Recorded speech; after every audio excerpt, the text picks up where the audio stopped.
Good evening mga idol. Ngayon kasama po natin si kaibigan. Muli po siyang magpaalala sa inyo. Sa lahat po ng makapanood sa amin, mag-ingat po tayo dahil mayroon ng kalamidad na malakas lindol doon sa ibang bansa. Kaya nakakatakot po itong sinabi ng ating kaibigan.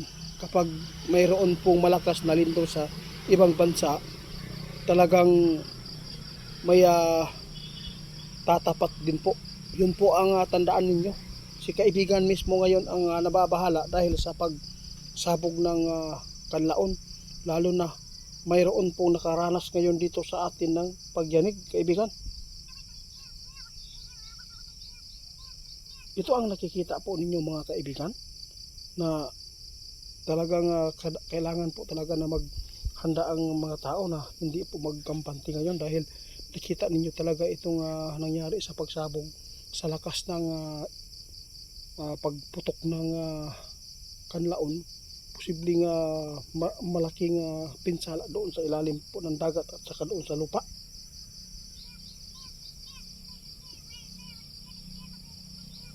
Wala tayong magawa kaibigan kung ayaw po nilang maniwala. Mga idol, nasa inyo na lang po ang pagpapasya, basta mapaabot ko lang sa inyo. May nakita si kaibigan mga idol na hindi talaga dapat po na magkampante. Dahil sa sinabi po ng ating kaibigan, ako ay nalulungkot din dahil yung mga ipinapaabot ng ating kaibigan, na-appreciate lang po ito yung nangyayari, yung mga hindi basir. Kasi si kaibigan mismo mga idol, no, grabe po ang kanyang pagmamahal sa mga Pilipino. Shout out pala kay Ma'am Jane Siriaco at Sir Nelson Panturas. Diyan Digia, salamat po. Ito po yung mga grabe po. Kalimutan ko yung mga kaibigan po natin. Wilbert Lagari, salamat po.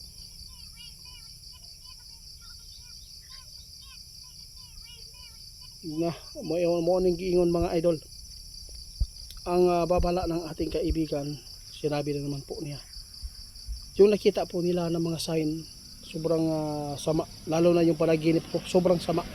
Kaya ipinapaabot ko po ito sa social media dahil gusto ko makapaghanda talaga tayo. Guys, alam po ninyo hindi maganda po ang nangyayari doon sa ibang bansa ngayon dahil nakasagupa sila ng malakas 7.1 magnitude. Ito po ang sinabi ng ating kaibigan, kapag mayroon po daw mga malakas na lindol po doon sa ibang bansa, posibleng may tatapat po talaga yan. Abangan na lang po nyo kung anong lugar po yan mga idol. Kaya kailangan po natin dito sa ating bansa hindi tayo kumpiyansa dahil nagputok ba ang kanlaon, delikado. Tandaan po ninyo ito mga babala ni kaibigan mga idol. Yung mga tao lang po na mga gustong masip o maligtas ang kanilang yung pamilya nila, na ito po ang dapat gawin natin, no?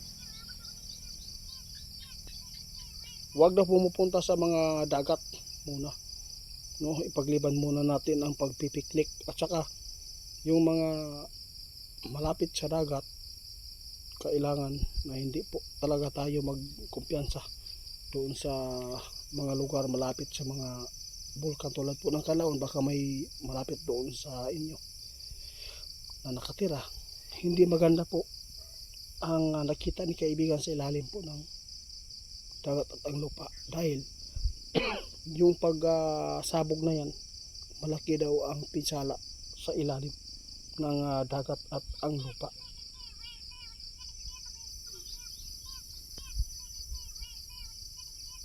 Na ito po ang sinabi ngayon ni kaibigan mga idol. Guys, paki-share po ito mga idol be. Si kaibigan nagbabala ngayon, talagang magkakaroon talaga ng malakas na lindol po.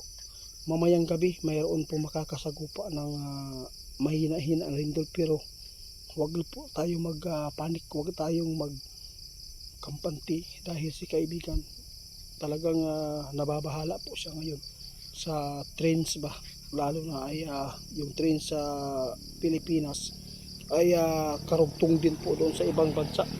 Yung mga malapit po, mga kasikbit sa ato ang nasod, no?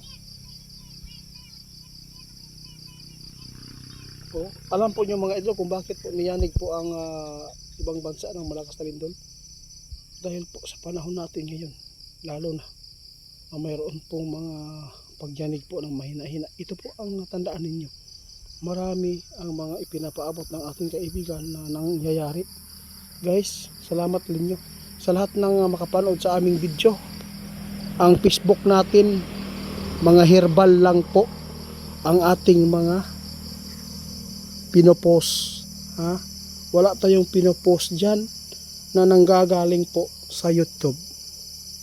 Kung sino man po yung mga followers natin ngayon sa Facebook, si Ghost Hunter 88 fans, hindi yan ako. Magnanakaw yan. Ayaw kong ma-scam kayo. Kasi lahat po ng video natin dito sa YouTube, ninakaw niya at in-upload po doon sa TikTok at saka doon sa Facebook. Kasi kapag nag-post tayo ng mga herbal, magpo-post din po siya, mga langis, magpo-post din siya. Kaya huwag kayong magpalinlang. Lahat po ng mukha natin dyan po sa kanyang channel, yung Ghost Hunter 88 fans. Scammer po yan at saka doon sa TikTok.